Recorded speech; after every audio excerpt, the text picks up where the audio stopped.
Ignition sequence start.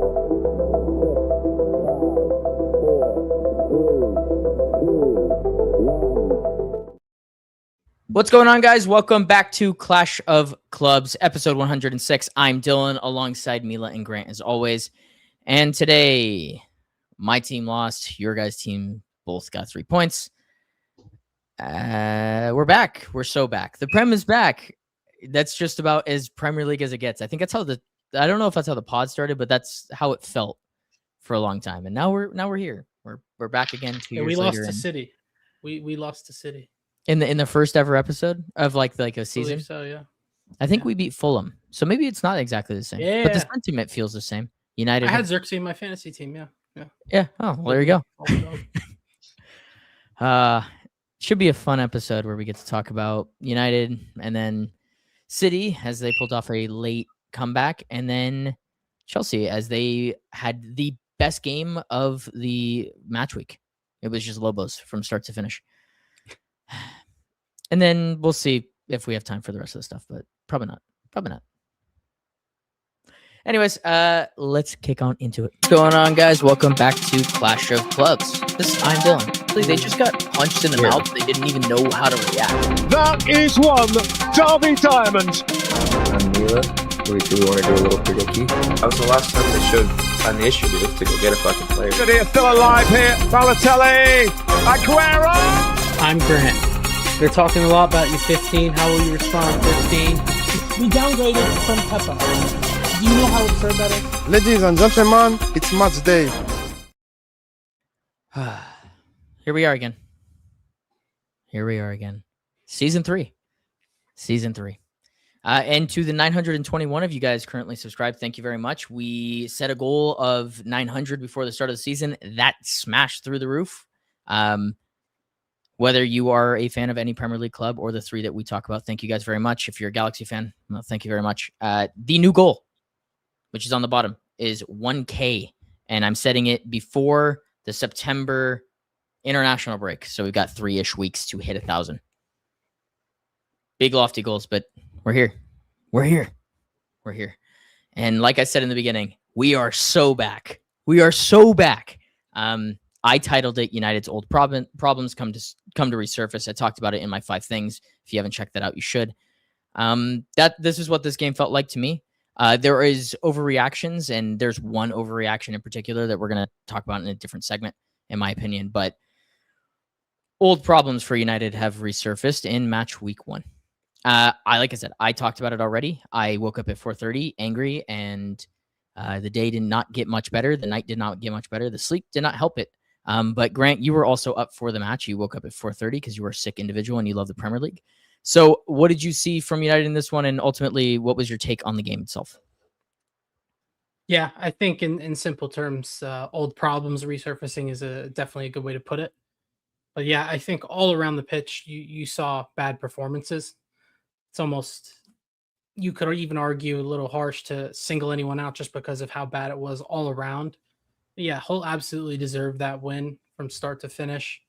They were more than up for it. For me, my biggest fear with United has been that midfield, and I know they did get Baleba over the line, so we'll see how much he helps.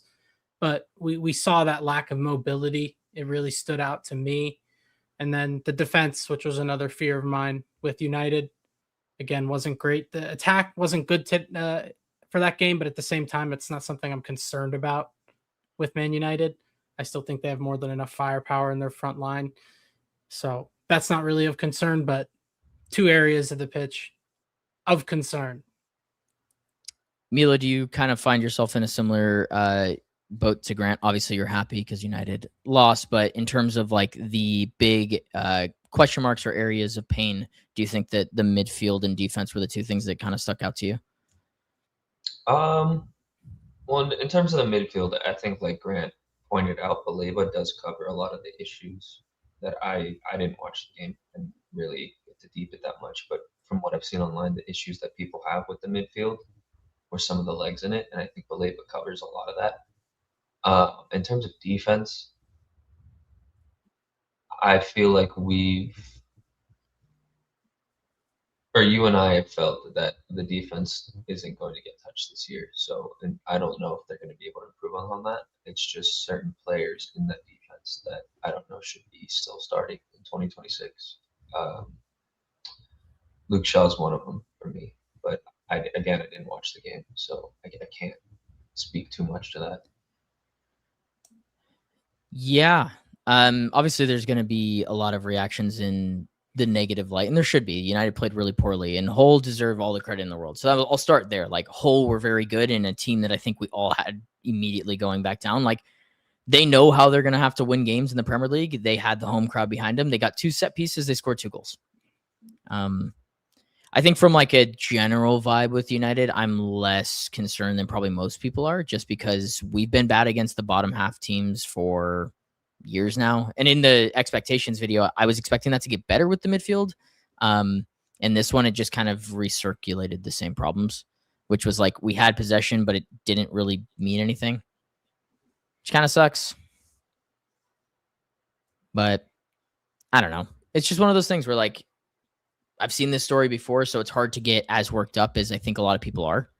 I think Grant said it, like, I think the offense sorts itself out. I think it also needs to have some caveat with the midfield of, like, that's the second time and the first time in a competitive match that midfield three is actually played together. And so while nobody else is giving them grace for that, I'm going to give them a little grace. Like, that was the first time Santos, Tielemans, and Bruno all played in the same midfield. But then at the same time, it's like, it's Hull. You should be beating Hull. There's no really... It's Hull sitting in a low block, I'm presuming. I just don't think a front three of Cunha and Buemo and Bordeaux really gives me unlocking the low block vibes. From what I've heard and seen, Rashford played well when he came on at halftime. He did. So I think, like what you're saying, it's not really something to cause panic yet. It's just something that needs to be tweaked and adjusted, and to see what players work well in certain situations like that. I think we covered it in the live one, but just seeing versatility in the way you guys play and being able to win games holding 72% possession, but also win games holding 30% possession. And I think we were more concerned about the ones holding possession for you guys. So yeah, this was not a step forward, but if you adjust and fix it, it's early days, and I don't think it's something to cause panic whatsoever. If it continues to be a problem, then obviously that's where you start to ask questions. Why are you just on a treadmill at that point? Yeah, that's why it's just tough, because United in general, like, the set piece thing has been an issue for a while. So I wasn't expecting it to get better overnight. But at this point, I was hoping that that's something you can work on the training pitch and get right. You know, you can become better at set piece routines and getting people there. The Maguire clips going around of him just hugging Mazraoui instead of making a play on the ball, or letting Mazraoui make a play on it's just weird. They're just not a very good team in that. And honestly, that's where my signs of optimism come. I've actually never seen United. I think that was the highest amount of possession we've held in like 4 years, which I think is just a sentiment to where they're looking to go in terms of the squad makeup and controlling games and dictating games a little differently. Outside of that, Hull, in terms of like actual chance creation and stuff, they created 0.07 XG from open play. Yeah, so, I mean, do we expect anything there though? Like, I think similar to the possession stat too, Hull scored in the 17th minute. I think they would have sat back even without a second goal. Yeah. So I wouldn't put too much stock into the amount of possession they held, or, you know, I mean, we know exactly what Hull were going to do if they were to go up. So the game state went as the game state was. That's why I'm saying it's not shocking, and that's why I'm not as like pissed off as everyone else is. Obviously, I'm disappointed. They played like shit. But I don't think this is anything different than what we've seen last season against the teams that were promoted or got relegated, which the stat is they lost or dropped points in 6 out of 10. Yeah. And I think another thing too, I don't know if I think our below quote, but he was basically saying that he's watched the Prem and nobody looks ready. Yeah. I think that's the case for almost everyone, maybe our Arsenal. And maybe they can even kick it up a notch. So again, that's why I'm not really like concerned. It's pretty fresh for every team in the Premier League. 9 new managers in the Premier League this year. So I don't really think we'll see these teams flowing until maybe like week 5. Yeah, it's just about how they react. Last year, I don't think United lost 2 games in a row, right? That was how they reacted to every time they had one of these really embarrassing losses. They ended up winning the next one. So they're going to have to do that at home against Ipswich, who face kind of the similar or pose the similar problems, and we'll have to see how they react. But there is one thing that's been circulating more than everything, which I just find just the dumbest argument. But I'm curious to hear your guys' thoughts and if you agree or disagree with it, which is Bruno the problem?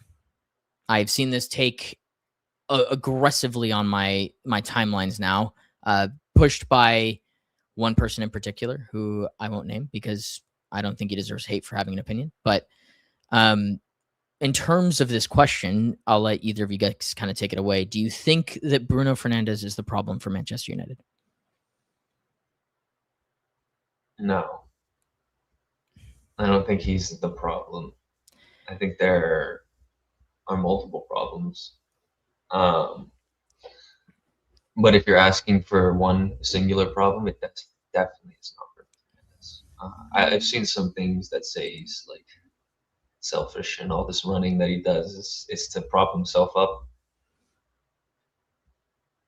I've seen it in person. You've seen it like week in, week out. Like the guy runs hard. He tries to just do anything to win, and he gets frustrated when the team plays like shit. And more often than not lately, the team's been playing like shit. So I think he's just a frustrated leader in that locker room. I think, like many fans, he thought you guys were going to take a step forward. And this new season was going to be a step in that direction. But you start off with losing to the team that all 3 of us probably have getting relegated. So, yeah.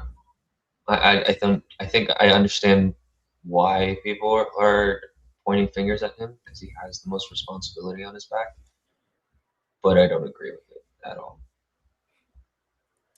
Grant, do you disagree, agree with Mila? Where do you kind of lie with this question? Well, I think it's a nuanced question, and some people will interpret that as me sitting on the fence, but I will try to explain what I mean by that. The problem, absolutely not. I think similar to what Mila just said, it's a really easy thing to point at is him because when he's bad, he's bad. But he needs to be at that level mentally 100% of the time to get his best game off, in my opinion. But yeah, I just think losses, like his bad really gets highlighted, and obviously it should when you're in that position, when you're the Man United captain, you're the number 10, that job is on you to create and score goals. But no, it's absolutely not his fault. It's just the spotlight's almost on him every time you do lose because it's typically him going out on his shield or going out on his sword, right? So I just think he is an easy scapegoat. But for as bad as you may think he is after one of those games, I mean, the amount of times he'll save you guys, I feel like you take the good with the bad because no player is perfect, as we all know. So I just think he's a really easy scapegoat in that sense. But at the same time, it is a fascinating conversation. I mean, and again, it's online discourse, so you just have to take it with a grain of salt. But it did spark a thought when I saw someone say that, like, well, Vitinha and João Neves as a pivot behind him looked bad. It's like, yeah, the neurons activated. Like, it definitely made me think. But again, what were we saying about Portugal before the tournament? That just structurally they weren't good.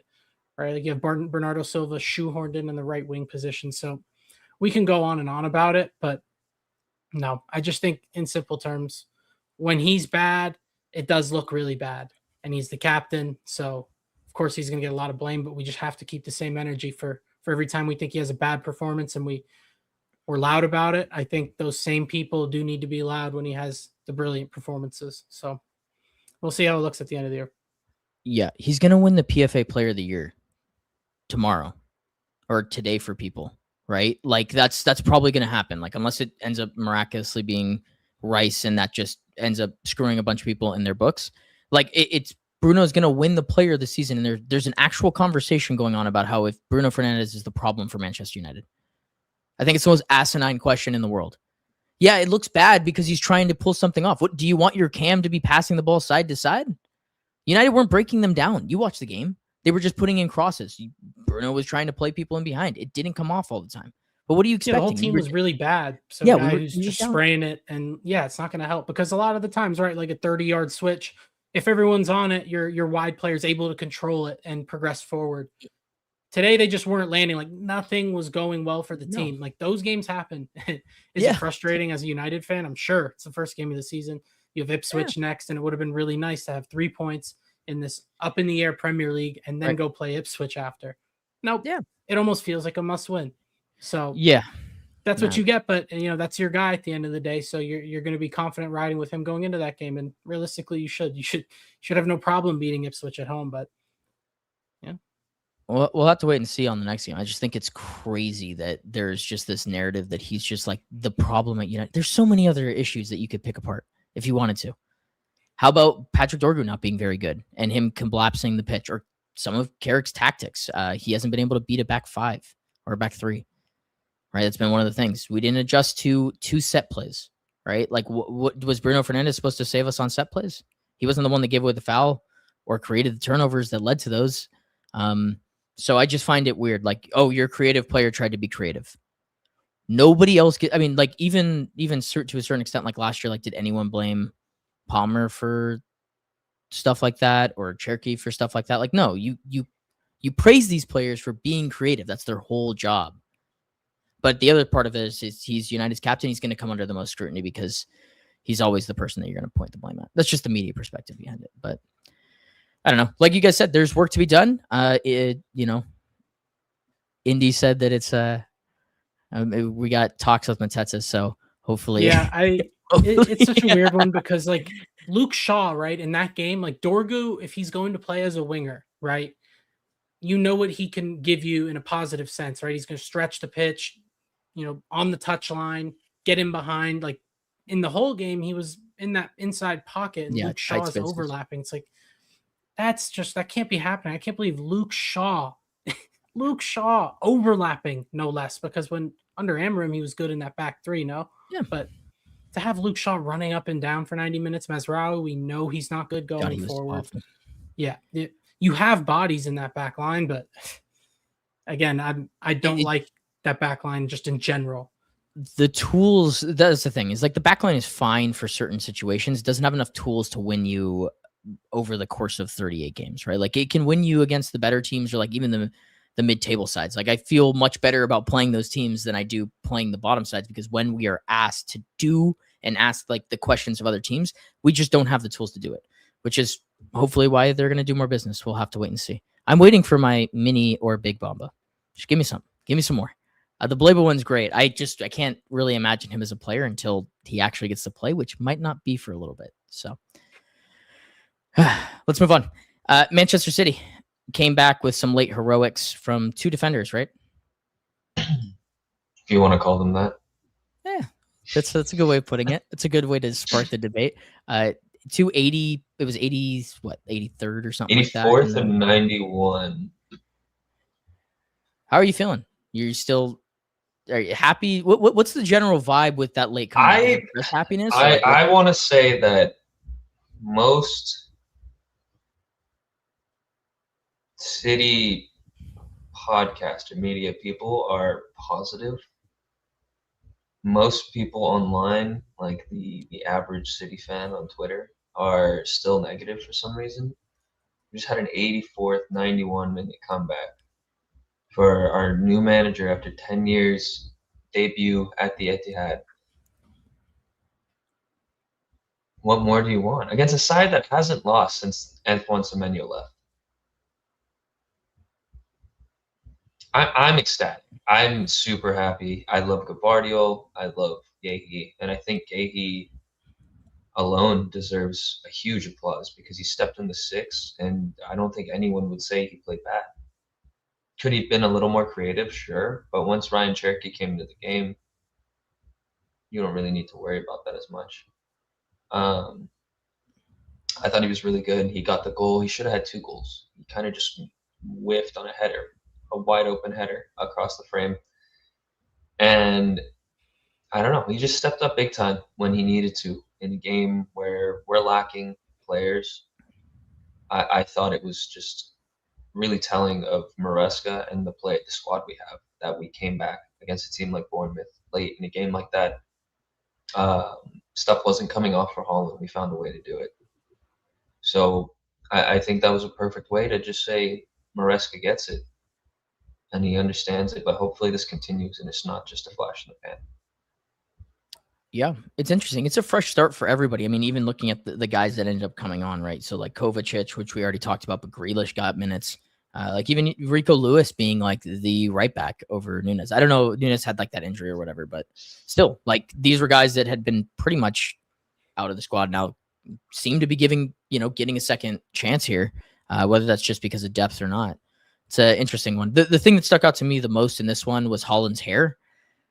That does need to be mentioned. He cut his hair. I think that might have been the first thing I said in my match reaction, because it was literally the first reaction I had in the game. I woke up at 5:45 and like drink some water, go to the living room, go turn on the TV. And the first thing that pops up is this jump scare of a ponytail-less Holland. And at that point, I thought I was dreaming. I didn't think I was really awake, because I think Shadman sent something the night before. And I saw that, but I was like, oh, stupid AI. What is he sending this like, AI thing for? And then I wake up to that really early in the morning. And yeah. I think on that though, for everyone that thinks he's like losing all of his aura because he cut off his hair, like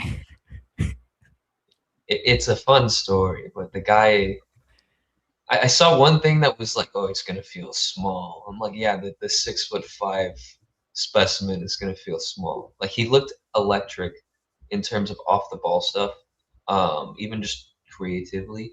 I thought he was phenomenal. And yeah, some of the shots didn't come off, but I think a lot of people are giving him way too much shit for that. Because if you look at the quality of chances that he had for the shots, none of them were really good chances. A lot of the passes were behind him, and he just does well to make the most of it. The one that everyone thinks he should have scored was a fired in at his hip. He's 6'5". It's very hard to get down like right there when a shot cross is rifled in like that.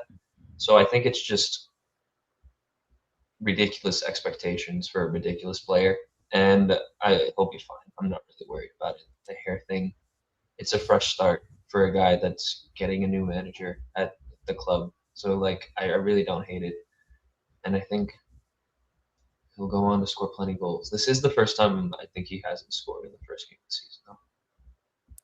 Yeah, and that should be a positive too. Like you guys didn't need Erling Haaland to still come away with 3 points in an opening match. Like we talked about it last season with him and Donnarumma. Like if those two weren't playing well, you guys weren't picking up points.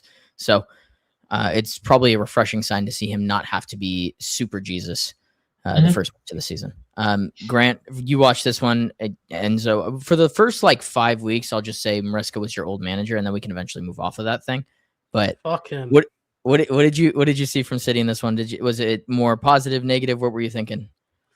Yeah, I think a lot of the negatives just need context. Like Foden on the touchline, wasn't a big fan of that. What other options do you have to play out wide, right? Nico O'Reilly in the 10, that's the position he's most comfortable playing.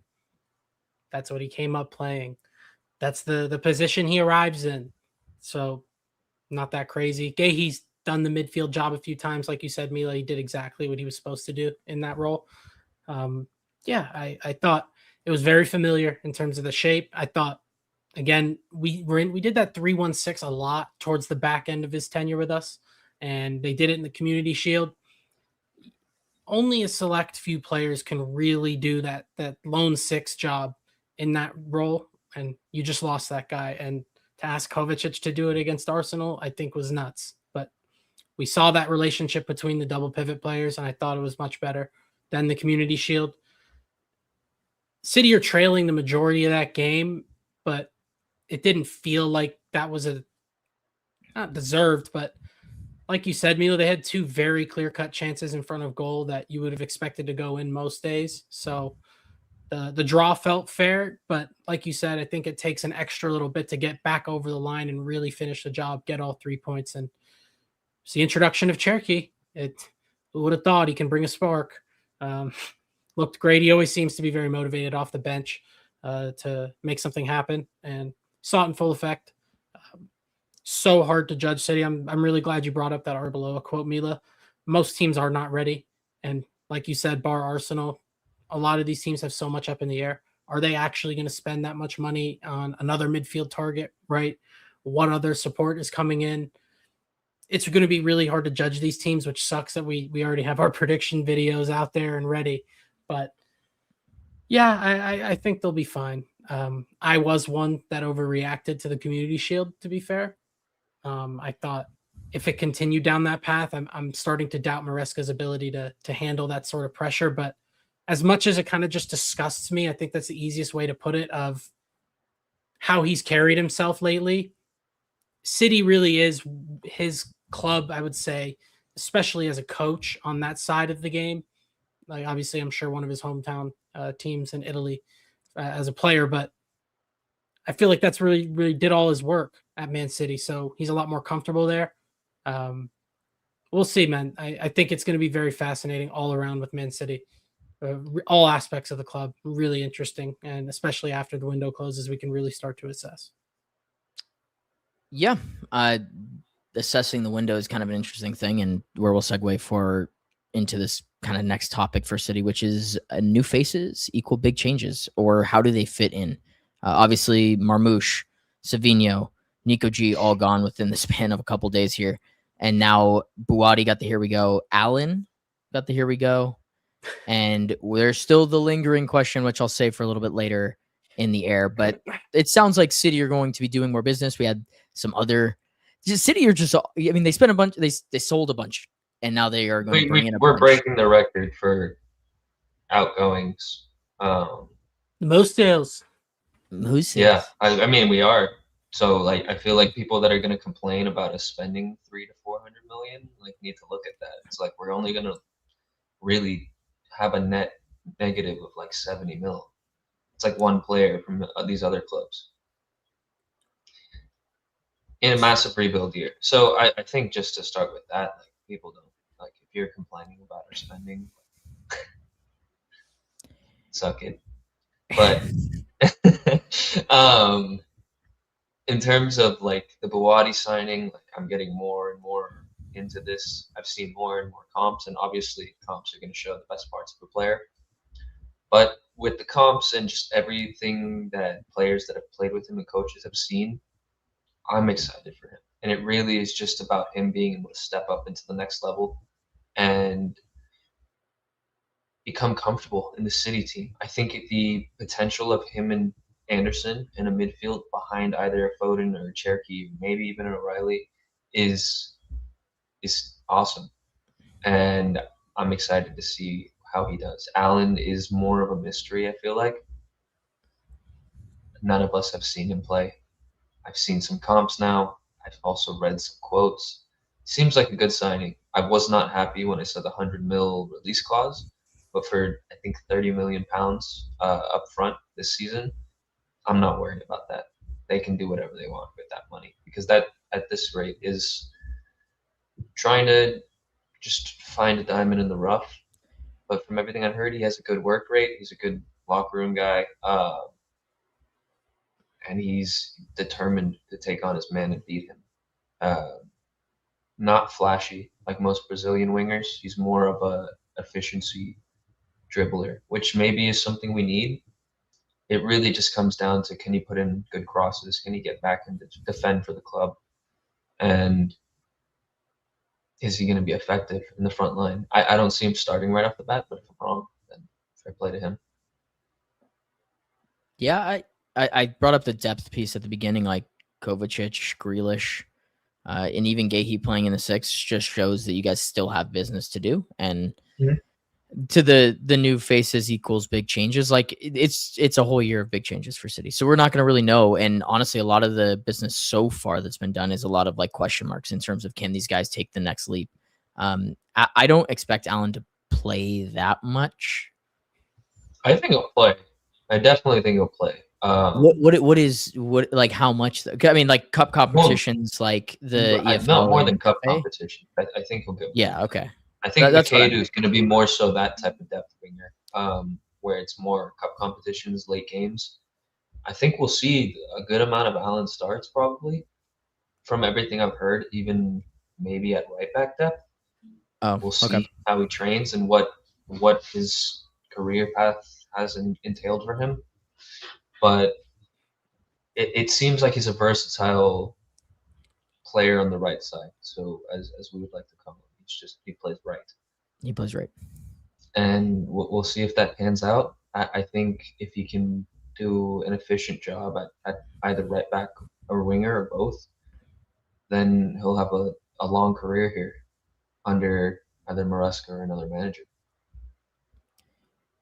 Yeah, I think that his minutes time will depend on a couple of other things to be developed in the market. But honestly, like that's the risk that you're willing to take. Like you said, it's like 30 million, which for a winger apparently in this market is a bargain. Mm-hmm. That's a bargain in comparison to some of the fucking ridiculous, ludicrous price tags. Like the fact that Savinho, who his tally to just match him is like nothing. He could come in and do that in his first season.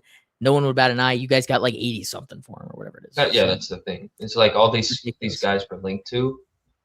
The conversation at winger is a lot easier because you're not really getting. It doesn't need to be a nailed-on starter. It just needs to be someone better than Savio, and the bar is fairly low in terms of that, in just terms of output. Like the recent links to Gakpo, he is many times better than the output we received from Savio. So when I see that, I'm not even like too stressed about it. I don't really rate the guy, but the floor is so low. So yeah, and buy anyone else like that's linked. The only one I'm not happy with is Minta, and personal preference at that point. I think many people would be happy with that, but yeah, I wouldn't be. That's me and you are the. I personally think that that's just a not one that I would want to see. I think we can kind of shelf the rest for a later kind of topic, and we can move on to Chelsea now.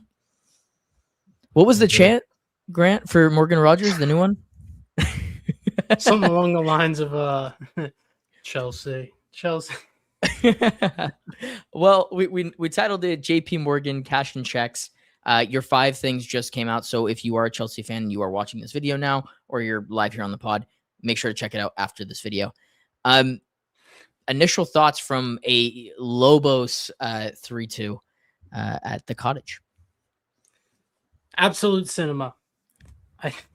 That game was fantastic from start to finish. As a neutral, I'm sure you guys got to enjoy it thoroughly. I was a little stressed at times in this game, but yeah, it was fantastic to watch. For one, I think that's a very important starter. Chelsea fans tend to be very impatient with new managers, but I think there's something different when it's a guy like Xabi Alonso with his CV and the way he carries himself. They literally put a brief out today about undervaluing aura, Dylan. That was a brief that came out today and from Chelsea. Yeah, that's good stuff. But I do genuinely think that is an important aspect. And that front I feel like three, we kind of talked about that. Yeah. Not in those words. I think we were a little more professional. And you know what? Another thing you guys talked about and brought up, because I do appreciate the neutral view you guys bring. The Reece James lack of leadership conversation was early last year. I saw him having a go at guys, in particular Pedro Neto, for not tracking back. But to see him that vocal and, again, just physically looks comfortable, man, beautiful sight to see. But yet that front three, man, that was everything I was expecting. And it was from the start where immediately there's this understanding. It's one touch and go and move and find the next ball. I thought they were fantastic. I thought Jarell Hatos supplemented them really well from left wing back. I thought Gusto was awful. I didn't even have a point for him in the 5 things video, and I think I talked about him for a minute straight because in this system, I said it very specifically. If there's another winger on one side, I'm fine with it. So one of them needs to be the attacking wingback, and you had Hato on one side. So for Gusto to be as really non-impactful as he was going forward, I mean, you saw Lacroix get an assist. That was the run Gusto probably should have been making. Acheampong throughout the game was getting forward and into the box, making runs, putting balls into the box. So I thought Gusto was incredibly disappointing, but didn't even matter. Palmer was that good today. And I said it on my video, but this is absolutely the standard that he should be held to. This is how good he can be. And in every sense of the game, compared to how he was playing last year, it leaps and bounds, man. I think you said it at one point today, Mila, but just showing for the ball, wanting to get on the ball and just take people on. I mean, he had that one where he just dribbled through 3 or 4 guys. It was right before his goal. Puts it just wide, but he was in the mood. And I mean, if he's in the mood. Yeah, I've seen what he can do at City. We've seen what he can do at Chelsea. And I think that was my biggest criticism of him last season, was that like he looked joyless. He didn't enjoy his footing anymore. It looked like he was dragging himself to come check in for the ball. And that's where it gets dangerous for these superstars. And it seems like he already got it back and is finding that joy again. He's energized and like ready to go, ready to check in for these guys and fight for them. So I think that's a big step in the right direction for you guys. And again, just the first 30 seconds where we get the goal, João Pedro, one touch to take it in his path and then dinks the keeper. I knew that was going in. And we have not had that for years at Chelsea, where the striker creates a clear-cut chance by taking a good first touch and setting himself up for a shot and then comfortably taking the shot. We have been starved of that. Morgan Rogers, I don't even think he was at his best today, but he still ends up getting his goal. Caicedo was missed. Caicedo, I feel like, is always going to be missed if he's not playing. The one guy who's always seemingly starting week in, week out. But I thought Lavia and Reece both did a good job. I really just wanted to say one more time, I thought Gusto was terrible, and we really missed Palestra. And then the back 3, I think Colwell was definitely the worst of the 3. Yeah. I think he's responsible for that second goal. Acheampong looked really comfortable because those outside center backs need to get forward too, along with stepping and, meeting their marker in the midfield. Colwell wasn't great today, but he's not a player I worry about. Robert Sanchez was responsible for that first goal, though. God, he was awful. Man, and it's so sad because, like, I said it on my video, but the takes on Robert Sanchez have just been like 6 months behind, I feel like. You know what I mean? When he was in that good run of form, I thought he was good for almost a year. We still heard, oh, Chelsea have a goalkeeper problem. Chelsea have a goalkeeper problem. It was not a problem at all. There were no problems until he got dropped for the PSG tie. And then it started to sneak out again. I really don't want it to be a problem, but maybe that's the point, though. Is maybe that it wasn't that the issue was solved. It was just a purple patch that was right. covering Every the cracks. time he has hair, it's dicey. The only time he was really mistake free was the lack of follicles from him. But I think Penders is there for a reason. I'm shocked they didn't loan him out to get regular game time. It's apparently we're not prioritizing pathways again, but he's got to be on the bench for a reason. So he's going to play in the cup tie because we are in the Carabao second round against Luton on Thursday. So we're definitely going to see Penders. And again, Sanchez has been dropped, I think, every year bar one at Chelsea. He has been dropped at some point. So, we'll see what happens there. I think he is the long-term goalkeeper, and Lamans just showed that you don't have to be up there in age to take over at a big club here in England. So no, that's definitely something to keep an eye on for Chelsea. But even the substitutes like Quenda and Esteval coming on, like, oh my goodness, like we've got firepower. I just think the big thing is the defense. Yeah, it's going to take time. Yeah, I do want to give credit to Fulham too. I thought Fulham were really good. They were great, especially when you concede within 30 seconds. Like that can get sour pretty quick, and I thought they responded well. Look, you guys only held 38% of the ball. Like it was like large, which is just shocking in a couple of ways because under Maresca and under previous regimes, it's been like all this possession. But to your point with Xabi, like he just kind of feels like he's platforming your guys' best players in the best ways. That's what it looked like to me. What I know from Chelsea this season is it's going to be really fun from a neutral standpoint. You guys are going to score a bunch of goals. I think you're going to concede a bunch of goals, and there's going to be variance throughout the season, just like it was with other teams that have been playing once a week. And I honestly think that, like you said, the defense is the biggest question mark for me. And the only thing that I had a problem with the system is when you play a 3-back, like you were saying, like if you get pinned back, it's a 5-back. And sometimes if you're not used to playing that 5-back system, there's really early growing pains with that. And if the ball's getting kicked over the top and you're defending in those one-on-one spaces as a center back, like it's just different. And so it's going to take time to develop. Josh King's goal, which again, a howler from Robert Sanchez, that should be stopped every time. Morgan Rogers loses his man. Like it wasn't a crazy run to track. He loses his man and Lavia's a step behind and King sees the opportunity. Yeah, I'm just going to hit this. Yeah. So it is those little gaps. And like you said, Dylan, Maresca typically platformed them to have the 3 in the back shape with the ball, but playing that shape without it is completely different. It's so different. And like you said, those gaps, if they're not filled, you'll get hurt. And again, we still won the game. It was, man, I still think that Colwell mistake for the second goal was pretty bad, but one for sure error leading to goal for the amount of time that they had the ball, particularly in the final third. We were able to hold them off from creating a ton of clear-cut chances, but man, it was still open. It was definitely still open. And like you said, the system, you got to play it all the way or not at all. And we saw it early, the intent throughout the game, all 3 center backs stepping high into midfield. We're going man to man. But if you get beat, you will be in trouble. So that's why I think Lacroix already showed his worth today. I don't think any of the options we were playing in defense last year make the tackles that he made in that game, let alone the assist he gets. No, that was nice. The 1v1 defending and in open space. I mean, you remember the Sunderland one last year where they beat us, where Tosin and Chalobah are just watching Brobby with the ball. Like, he's not one of these top best in the world center backs by any stretch, but again, he's already changing lives compared to what we had to watch last year in that back line. Yeah, I just think that that was the most fun game of the entire weekend. Not to say that there weren't fun games in there. Some shocking performances, some good performances, but it kind of just feels like that's what it's going to be from Chelsea all year. I'm really excited to just see kind of how it develops.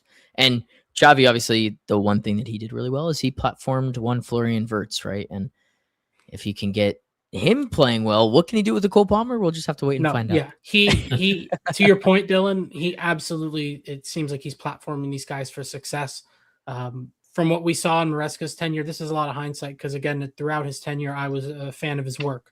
But compared to what we've seen in the short time frame with Xabi, yeah, it does feel a little bit like it's my way or the highway. You need to fit into what I'm doing. Not 100%. Obviously, there's give and take everywhere. But this system really does seem like Xabi's looking at what he has and who his best players are. Yeah, this system fits. Those 2 twin 10s, Palmer and Rogers, already have an understanding of how they play. Joao Pedro, he said it in an interview, and I think we already saw it a little bit. He doesn't have to do as much of the interplay now that you have those 2 in behind.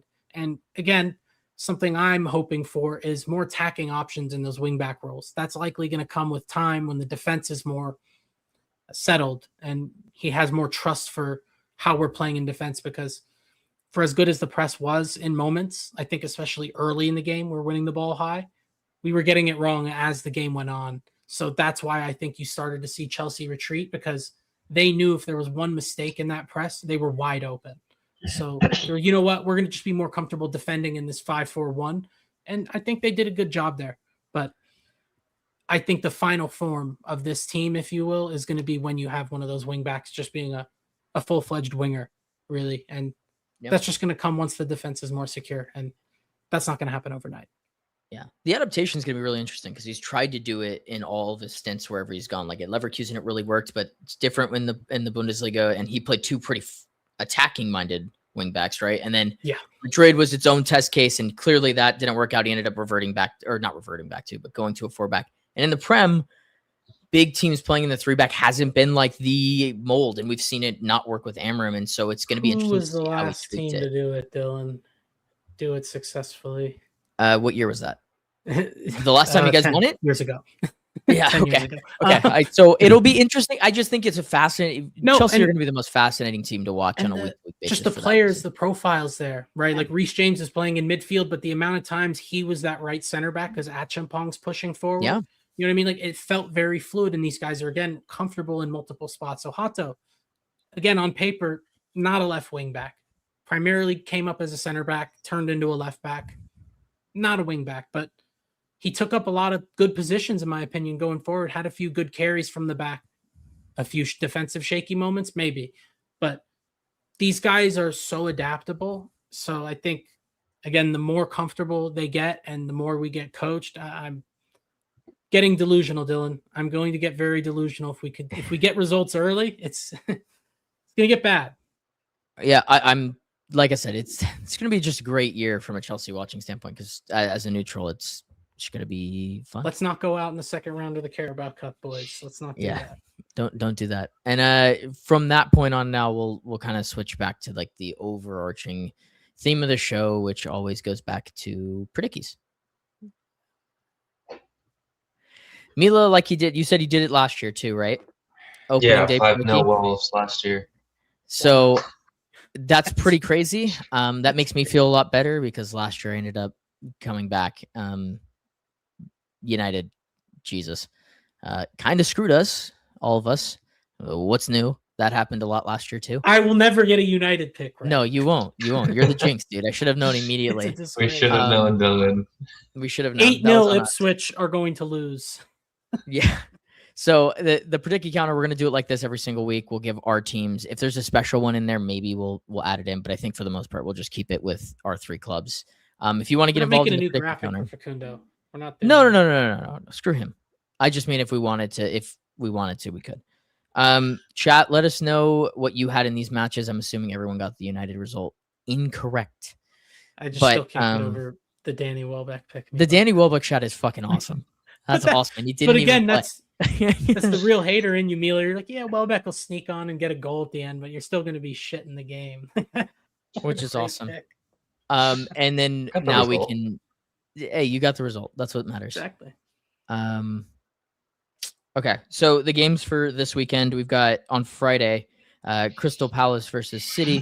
City on the road. 1-1. In theory, it should be a tight game. 3-0 City.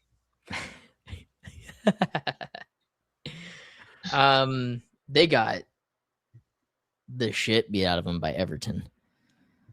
But it's also, I don't know. I'm feeling a 2-0, like a convincing 2-0. I think that Palace are just going to sit super deep and try to hit on the counter. That's what they always try to do. So did we give nobody gave a man in the match there? No, I was about to say Holland. Jean-Philippe Mateta. I'm going to go with he starts Cherky. And Cherky's the man of the match. Saturday, none of us play. And on Sunday, it starts with Brighton and Chelsea at Stamford Bridge. Dude, Two of the best performances. Yeah, two of the best performances. I think Brighton had a clean sheet in the first one against Villa, no? Yeah, 4-0. Yeah. But Villa might be in trouble if they don't get healthy.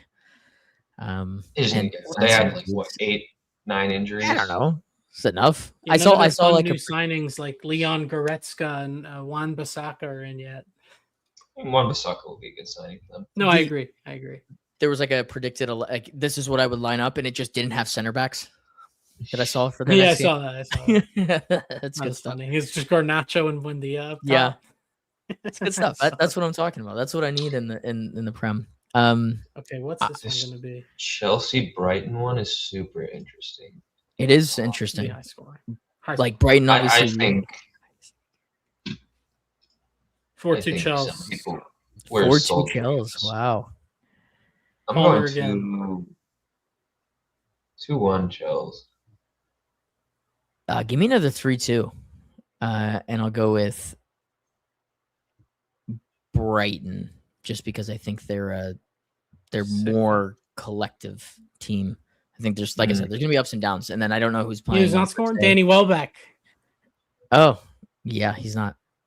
So who's the man of the match for you guys in this one? Palmer. Good shout. Who's your man of the match?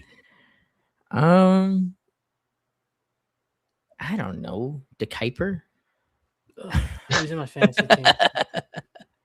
That's my man of the match, De Kuiper. I'm going with it. Did you see his own goal?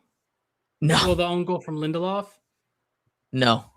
to Kuiper. So like I think it was like a literal back pass straight to him, and he like took a touch to get around the defender, hits it off the post, but Lindelof's coming for the ball, so it's off the post, off Lindelof. Yep. He's Diabolical winning man of stuff. the match. But I would have go won my Rodgers. matchup if that was De Kuiper's goal. Tough. Rogers? Yeah. Okay. And then finally, the biggest match of the weekend. It's do or die time already for Manchester United against Ipswich at 8:30 for us specific people. At home. Easy 4-0, Dylan. No question about it. God damn it. Bruno Fernandes, man of the It's not good. match. Go put the house on Ipswich now. That's what that means. No doubt in my mind. No doubt. There's no Yeah. doubt in my mind. Man United won that game. Guarantee it. Guarantee.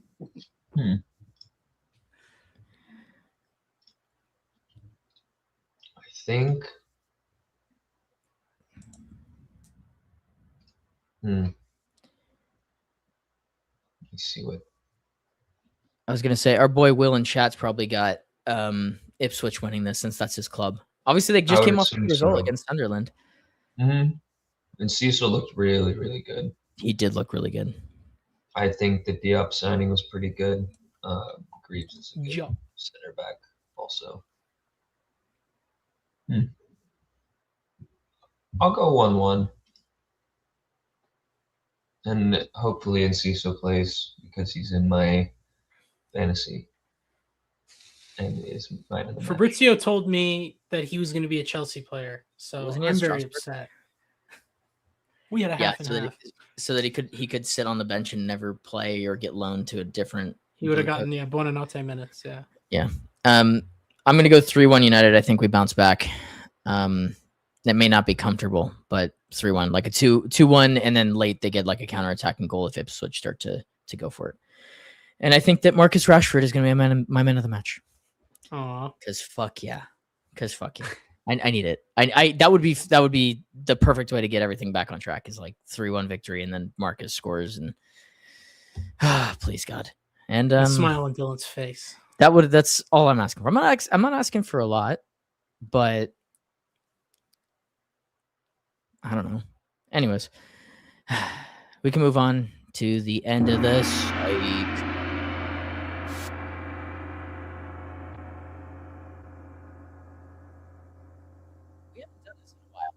We haven't done this in a while. Extra time. If you're new around here, you've never heard of extra time. It's what we do every single time we want to add something to the show that's not our team, but when we have extra time. When we have extra time. And we have extra time. We're only 52 minutes here. And so chat, like, get involved in this one. We're going to do a transfer roundup. We've got so much links going on everywhere. United, like I said, got linked with Mateta. They've been linked with Balde. Lewis Hall still in the mix somewhere in there.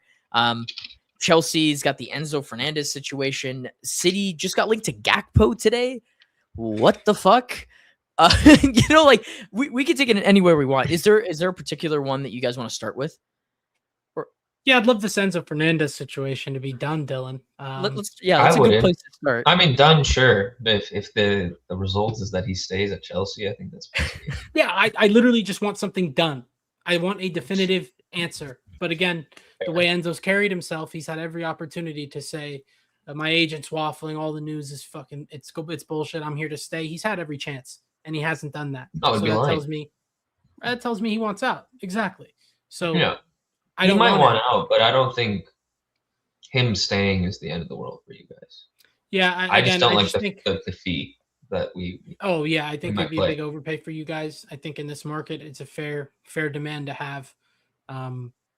For me, again, I just want an answer because I do think Xavi's playing him in the double pivot. That's where he's profiled him, especially in a 3-back. You can get away with a player like Enzo in a pivot, but I've always thought it was his best position. Now, did he add a lot of value in scoring goals, getting assists for us in the final third? Yes, he had a lot of timely goals, but I still think at his best was those first few months he came in and he was dictating games from deep, as dreadful as we were at that time. So I think under Xabi Alonso, a player of that level, went in his time to be able to show Enzo the ropes. I think it'd be a huge help for Enzo, but he very clearly wants out. I don't want a player like that around. I mean, there's still a few guys left in terms of clearing out house and having that culture reset, and I don't want those negative distractions at the club. So if we have to sacrifice a player of that quality, so be it. I do think it would be for the greater good. Yeah, this feels like a lose-lose from a Chelsea perspective, because if you lose Enzo Fernandez, you're losing a good player. It's really late in the window. Are you going to be able to make it up as quickly as humanly possible? You're Chelsea, maybe, but also that's a tough ask for anyone involved. You have to overpay. You have to overpay, which someone's going to have to overpay to take. Well, they're overpaying for Enzo if they buy him, so it's exactly. So it's like, yeah. And then it's the other lot. side of that is if you do keep Enzo Fernandez, this is going to be hanging over you all year, and you have to question his motives. Like he'll be gone next year. It's going to happen again. Yeah, right. Like, and so is it just time to, if you can cash in, do you just, I personally, if I was kind of the head, I would just drop it 10, you know what I mean? Or whatever. Like if it was 110 compared to 120, like you have to hold firm because you can't have a loss on him. I mean, he was the first big signing, and I just think that a loss though? How many years has he been there? To be fair, I think the book value wouldn't take much to break even. He came in the winter, so it's January of 23. He came in. So it's almost 3 years. If someone spent 110 million, you guys would be amortize. Oh yeah, that'd be a profit. Yeah. It'd be a profit, but yeah. Shouldn't be the question for Chelsea though, is profit. It shouldn't be profit margining at this point. It should be, do you have players at your club that want to be there and succeed? Enzo Fernandez was leaving. I saw some stuff of him leaving before everyone else today. Like, you have to question if his head's in it. And I think from that perspective, but then also from the city side of this whole thing, like, why him? Why him? I'm so lost. I think they want to back Maresca. But like, you can back him in so many other ways. I just think it would make more sense to sign a 6. If I'm not mistaken, Mila Buwadi's that's the long-term option there. Maybe. They're weird about it. They talk about Buwadi, he's naturally a 6, but they're looking to play him more as an 8 and Anderson the 6. But is he the only natural 6 then? You know what I mean? Wouldn't you just want another 6 and platform Elliot Anderson as an 8? Like, I don't understand the rationale of shoehorning Enzo into your system where he pushes up from the double pivot. You have a fullback go in for him. I don't get why you're forcing that when realistically at Man City, I think there are options that you could go. I don't think he would be in the double pivot is the thing. I think it probably would be a midfield of like an Enzo, Anderson, Buwadi at times. And Enzo would be a little more forward, but I don't feel the need for that when we have players like Foden and Cherokee in the squad. Right. I'd rather not shoehorn them on the right side. Well, Enzo loves it's a 3-2-5 or a 3-1-6. I've seen him do anything other than that, like maybe 3 times. So I see it as either he's in the pivot or he's advanced as a 10. Because that's how I see Maresca's setup. I just don't get it. I just think there's better options there. I mean, it's the price. It's really the price. No, he's half the price. And the intangibles. He gives you what you need. The fact that he can be a bit of a polarizing player, to the fans and in the locker room is what makes this price tag questionable to me. Because honestly, he's a good player, and if the manager really wants him that bad, there's a reason. But to spend 120, 130 on a player that might force his way out to go to like a Real Madrid in a couple years, like I don't see the point of doing that. It makes more sense for Anderson. The guy seems like he'll be here a while. It seems like this was one of the places he wants to be. And overall, just not a problem in the locker room. So why? I think you could spend like 70 to 80 and go get someone just as good. Or someone with a little less experience, but more of the profile you want as a person. Fits your team better too. Yeah. Potentially. And I think the last thing to really kind of cap off the Enzo Fernandez point, I'm vividly remembering a conversation we had, Mila. It was one of the European airports, but you're just telling me, like, I don't know, like, I don't see what Enzo's doing for you. Like, what is he doing throughout 90 minutes that is worth this much? So, like, I think it's a very interesting thing because if he does end up at City, we're surely going to find out, because if you're pushing this hard for him, causing this much of a ruckus just to get him, I think we're going to see it from day one. So look, I mean, if he does I just want it to sign, be done.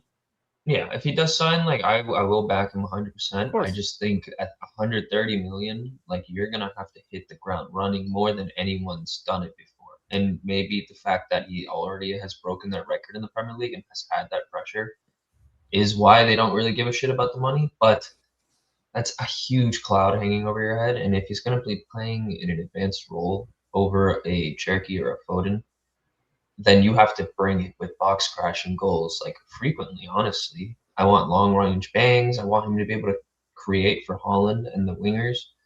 Like, it's a big ask.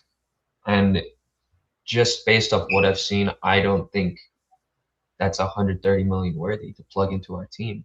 I think it would take a lot of time and everything would have to go right. Whereas we have other players that we can work with and invest in other areas of the pitch. Yeah, the best case would be him just linking up with Holland really well and just finding all of those runs, whether if it's from deep or if he's with that final line of attack. But like you said, that's the biggest thing too. The fact that if it's in that front line of 5 or 6 when you have the ball, if it's Enzo Fernandez instead of a Ryan Cherky or a Phil Foden, it's just silly. You just have so many better options there.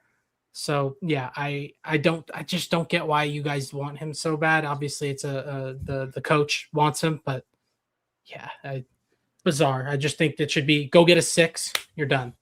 The only thing, like, it could just be a smoke screen at the end of the day. Could. I've seen crazier things when it comes to City's transfer strategies.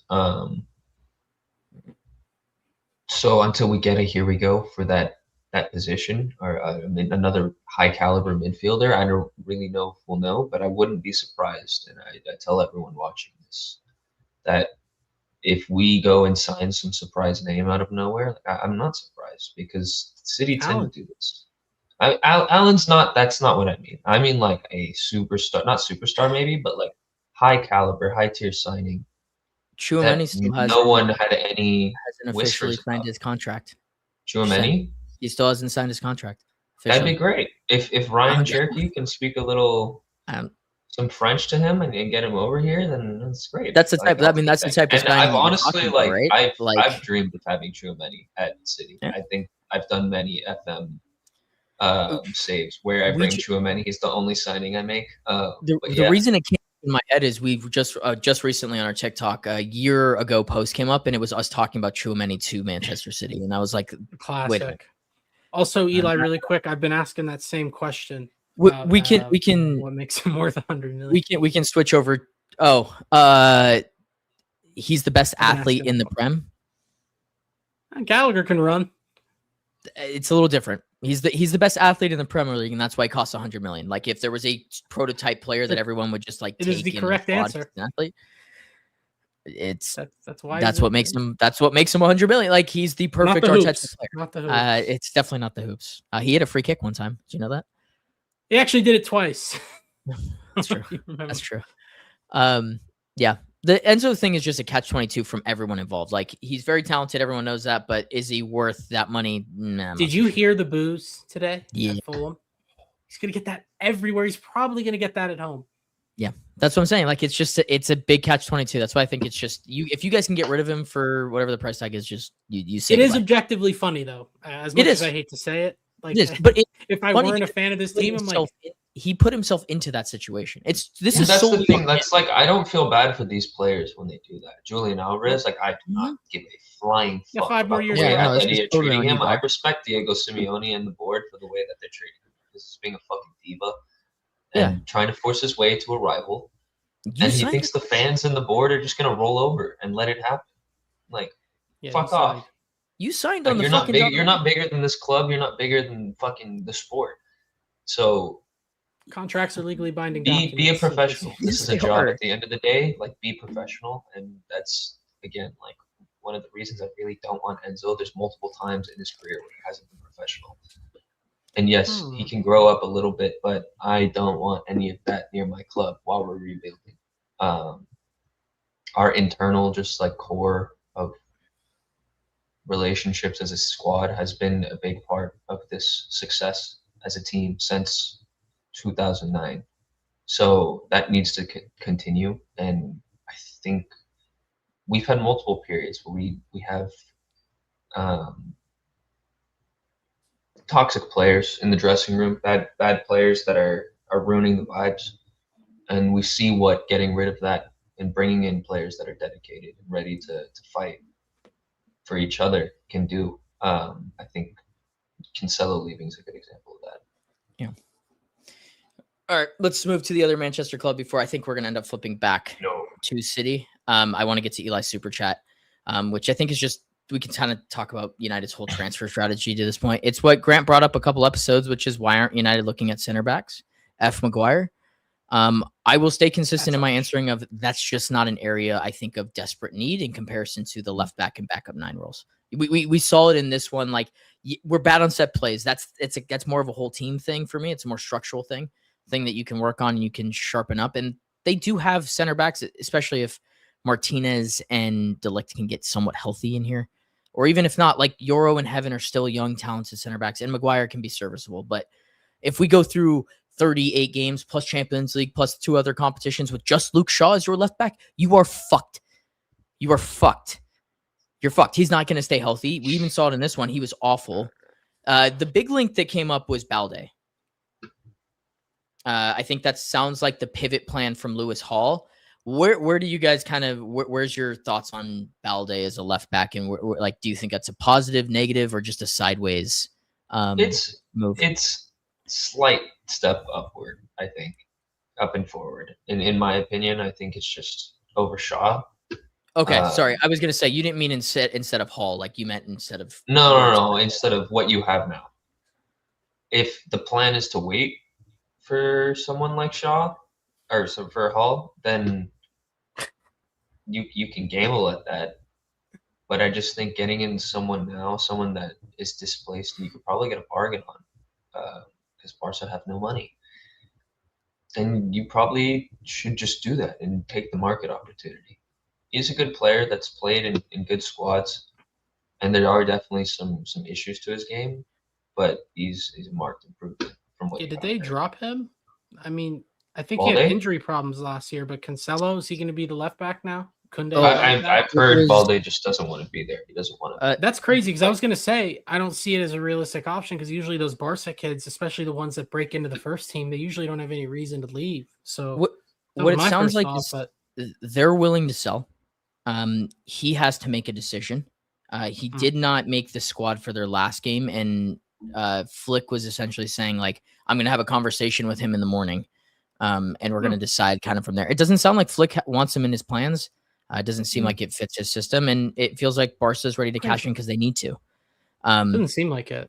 Like, I feel like he totally fits the system of, Hansi Flick ball, you know what I mean? But apparently, I think that there's a reason. I don't watch to your point. I don't either, but yeah. I think it sounds like that's the option there is like either he goes and a good value play. Yeah, I just don't. That one's not happening. I haven't seen it. Well, to be fair, United haven't had links to anybody, and then all of a sudden they come out of nowhere. I do like Mane from Wolves.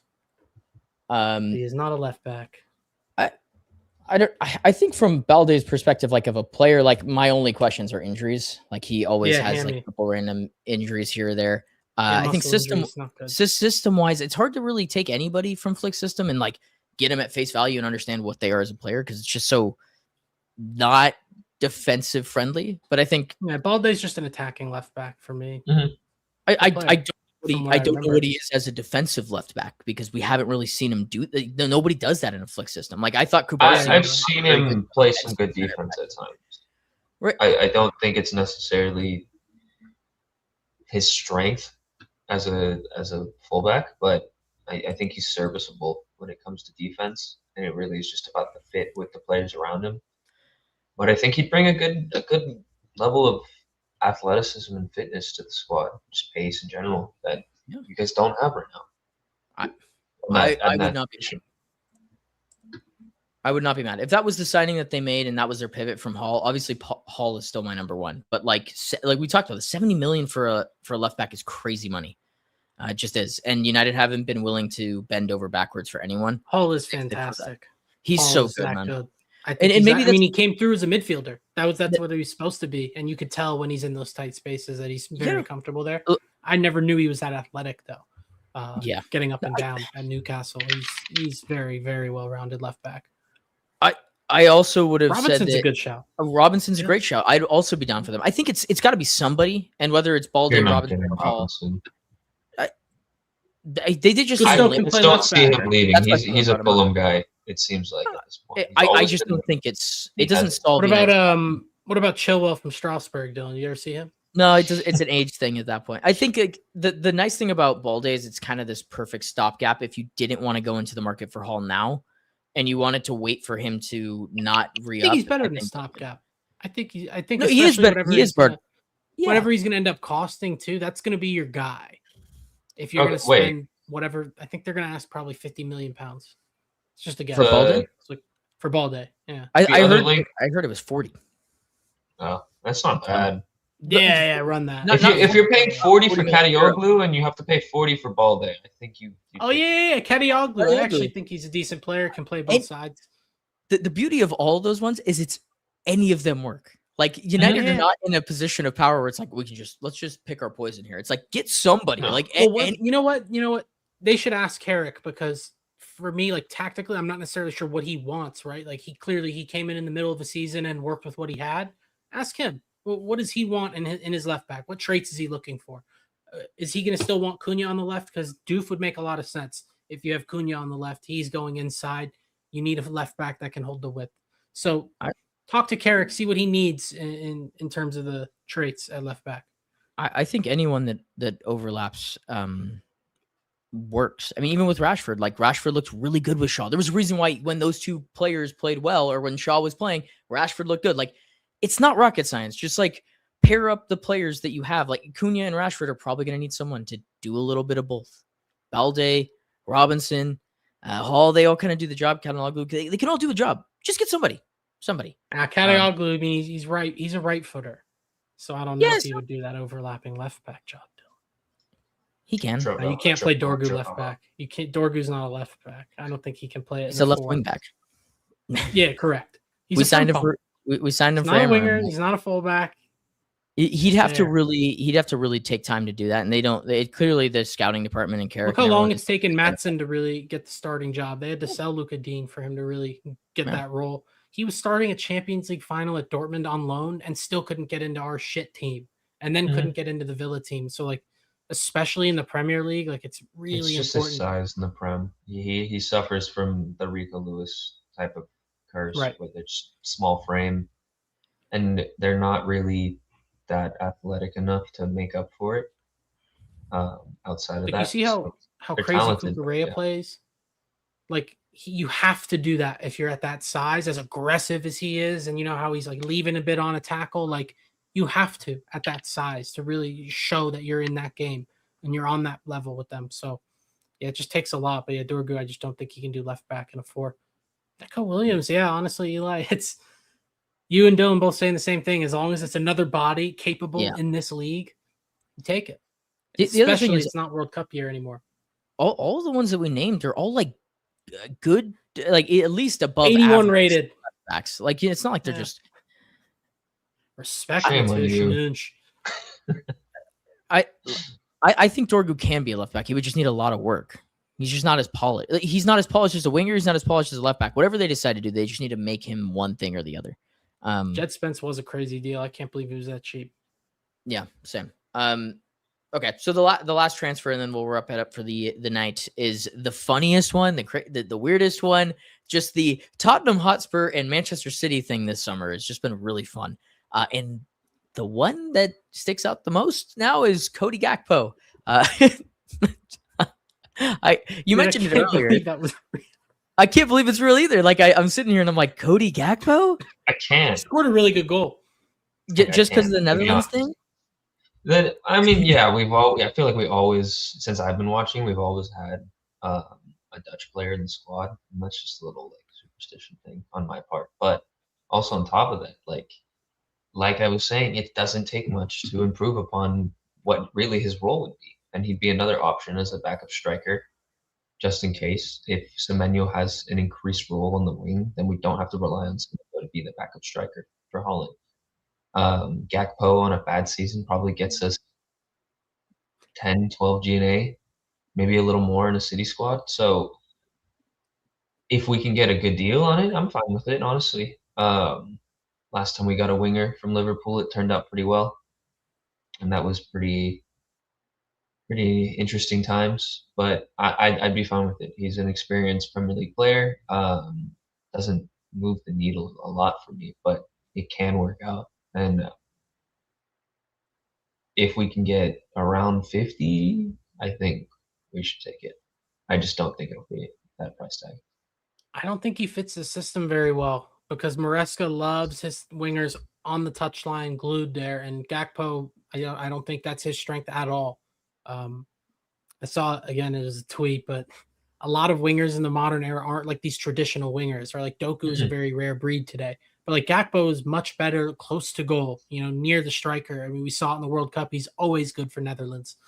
But where did he score his goal? Against Newcastle, a really well taken goal. He was in tons of space in the middle, took the pass, turned, and whacked it. Great finish. I mean, those are his strengths. It's goal scoring. And if you stick him out wide, you know what's going to happen. It's the cut inside. It's the same shit Liverpool fans were complaining about last year. I think you're thinking of him as the nailed-in starter, though, and I don't think that would be the case if we get him. I think he would be a case-by-case, game-by-game type of player for us. And like you were saying, like one of his strengths is playing a little behind that striker. It's a pretty good striker to play in and around to get yourself some goals. So if we're getting him as kind of that goal threat, and we've expected Semenyo to just increase his technical floor, then again, I'm completely fine with this as long as it's a reasonable price. I just don't see it being reasonable. Agreed. And again, I kind of just feel like this is a smokescreen. I think we're going to go for like two names. I think the midfielder will probably be something that has been floated around a bit. I think the other name is going to be out of left field. I don't think anyone's going to have it. Just Enzo denying. I respect it. Until the very end. It's the same catch-22, friends. Like, sure, you can pigeonhole him into a thing, and it might be good as a backup role, but like spending that money for Cody Gakpo just feels meh. This is way more of a smokescreen to me in terms of likelihood, just because Spurs have been linked for so long. If I'm not mistaken, personal terms are done with Spurs. You want to really know what's going on with that shit? Yeah. Xavi Simons has Spurs bored by the balls. All they're doing right now is recreating that PSV fucking youth team between Gakpo, Savio, and Xavi Simons. And Simons has been in Savio's ear for a year now, trying to get the gang back together. And they think they're going to do numbers in the Premier League. And I think it's foolish, but we'll see what happens. Adorable. And now they want to add Marmoush to the mix. They have. Didn't they get the Here We Go? Yeah. I'm just saying, they think that's going to... Do they need all the needle? I guess maybe it's just because I don't rate Simmons that much, but to have that guy be the dictator of your team is a little crazy to me. And his friends need to be good, man. I hate when your star players' friends are not good. And yeah, spot on. Like when Palmer brought in Tosin, it's like, are you kidding me? This is your guy. Mm-hmm. So I'm glad we changed that. But yeah, I never even thought about that, Mila. That's a shame, but it is on brand, and it's literally like slapping them in the face, slapping. He's not even playing too. That's crazy. But yeah, I think Gakpo's going to end up at Spurs, or realistically, they don't sell him if they don't get Barcola and Mbaye in Liverpool. So it just comes down to if they can bring people in. But like you just put up on the screen from Wood of Pitt, it's a standoff because all these teams, a lot of times, it's the Gakpo situation where Liverpool are like, no, we're only going to sell if we bring in our replacements. And then those other teams, they're playing hardball. They want to get their fees. And from there, each team needs a replacement if they're to sell. So yeah, deals are going to get flying. And again, Mila, one last time, thanks for bringing it up at that Arbeloa quote. I mean, these teams are not done. So many teams no one's done. Holding off on their business because of how inflated all the fees were. The only teams that really went and hammered it were the teams that have no Champions League that had to. Mm-hmm. So, I mean, no, exciting. Like transfers aside, like these teams have not molded. And again, I'll point back to the fact that we have 9 new managers in the Premier League. And it's not like all the remaining 11 have been at their clubs for a long time. Arteta, Emery, and Carrick, I think, are 3 of the most tenured managers in the Premier League. And that says a lot. So, yeah, I think it's interesting to see where this goes. And like Woodpit said, like, dominoes are going to fall. And I'm expecting some big transfer news in this next 7 days, because I think that's how long we have. Yeah, let's till the see if window we can shuts. top the Jordan Henderson bomba. Me bomba. Yeah, it's going to be exciting end of the window. Obviously, happy to have the Premier League back. Crazy. Chat, you guys were great tonight. Thank you for keeping up with us. And thank you for 900. Like I said, the new goal is 1K before the next international break. We are at 923 as of today. Mila, do you want to plug our other show? And then we will get on out of here. Clash of Cosmos, Galaxy coming off a draw. Yoshida backheel goal, though. But a Yoshida nice. masterpiece Nice. goal that even got himself excited and surprised. So we'll definitely be breaking that down. Galaxy get a 3rd game in a row with a red card. They are turning into the Chelsea FC of the MLS. So put in your bets for who's going to get red carded next week. Dylan. Yeah, and come hang out with Dylan, Andrew, maybe Dari. Dylan gets a red every week. I'm about to get I get red every week. I'm talking about this stupid fucking team. Unreal, dude. I thought I could escape it with the Prem. United didn't want to give me that luxury. Stupid. Well, we'll see. Oh, Woodpit. Oh, Ugh. you get to enjoy Timo hoops. Yeah, he's not enjoying it right now. They are doing worse than Los Galaxy. you never They're do. higher in the standings, but You never do enjoy it, Dylan. That's part of it. yeah, he is a fun watch. He is the man, though. He is the man. All right, like I Champions said, League winner. Good Timo. there's a lot of Champions League winners where you're like, oh yeah, from that Chelsea The squad. Patrick McCaw. Yeah, there's a deep good amount. cuts. Okay, cool. Yeah, like I said, 923 of you guys. Thank you very much for 900. And we move on. 2000. From myself, Mila, and Grant, we have been Clash of Clubs. This has been episode 106, and we'll see you guys in the next one. 2 words for him. Different gravy. Glorious goal! Wreathed in red. We're really seeing the most extraordinary finish here. On this day of days, has he delivered? Just magnificent! Potentially life-changing! That's football. Minute you let it under your skin, then you begin to make it better.